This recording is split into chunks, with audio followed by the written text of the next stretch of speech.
एक बेटा 5 साल बाद विदेश से अपने गांव लौटने के लिए काफी बेताब था। वो बहुत खुश था कि वो अपने परिवार से मिलेगा, अपनी माँ से मिलेगा, अपने गांव में थोड़ा घूमेगा।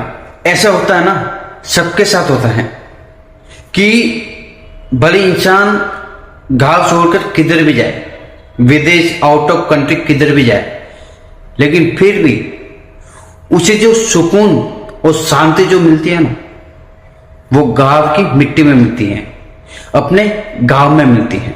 ठीक इसी तरह कि बेटा विदेश से लौट रहा था 5 साल बाद, और उसे इस बात की खुशी थी कि मैं अपने परिवार से मिलूंगा, अपनी मां से मिलूंगा।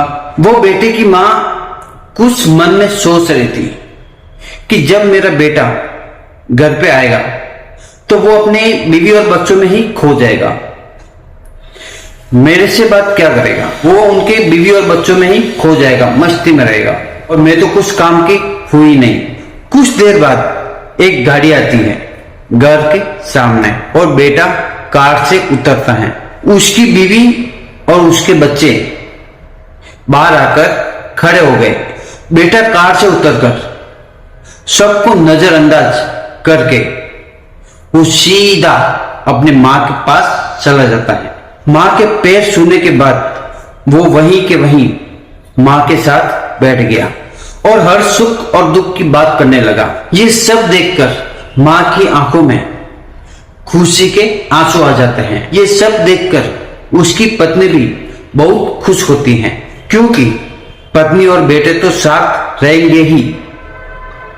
मां का क्या पता, बुढ़ी मां है, मां की उम्र हो गई है, कभी भी इनका बुलावा आ सकता है।